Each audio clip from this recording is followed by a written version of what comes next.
Hello, this is Carlos Ray Reese, the continuous improvement guy.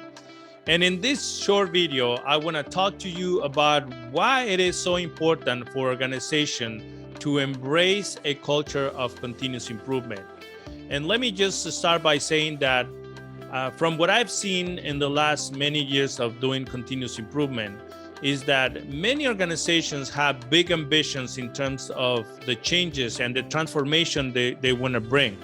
Often comes in a way of innovation or digital transformation, or simply trying to implement an initiative that is going to change the way in which the organization is going to deliver a particular product. The problem that I see with those organizations is that often they're neglecting one side of the equation that is very important, and that is the side of continuous improvement. As we learned before, continuous improvement is this idea of constant, never-ending change or improvements that over time are going to create big transformations. Now, the problem again with these organizations that are trying to implement big changes is that oftentimes they face a lot of resistance from the staff. Usually they try to implement these changes and they're very costly. They have to hire people to manage change. Usually it's hard to sustain. People go back to do it the old way, and it's very difficult. So let me offer you 4 ideas of why continuous improvement is so important for any organization. Number 1, as we talked before, continuous improvement touches every side of the organization.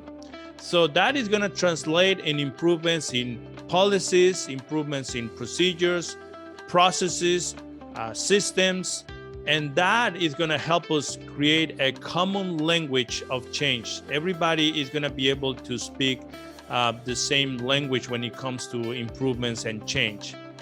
The second thing that I feel is very important is that continuous improvement organizations are customer-centric. Most of the aim of those organizations is going to be to better listen, better understand who are their key customers, that can be internal or externals, what do they want, and then of course align their products, their processes, their system to fulfill those requirements. And if you think about it, that is at the core of any type of organization. So the third point that I want to make is that continuous improvement is about eliminating non-value-added activities, which that is going to translate in organizations that are more agile, that are more adaptable, that are simpler and more flexible. Now, if you think about, we are constantly facing changes. A good example is COVID-19. A lot of the organizations that were not prepared to embrace this type of change, probably they're no longer in the market. But those organizations that have the ways to adapt, to be flexible, they're able to continue to deliver great value to the customers. And number 4, and this is probably one of my favorite ones, is that continuous improvement is a bottom-up approach to change, in which you're going to be empowering your staff to contribute with their best ideas on how to become better, and they're going to feel empowered to go and execute those ideas, and that is going to translate in the success of the organization. Remember, in continuous improvement organization, we often say problems are treasures. Stay tuned for more videos on how to improve your continuous improvement IQ in less than 5 minutes. Thank you.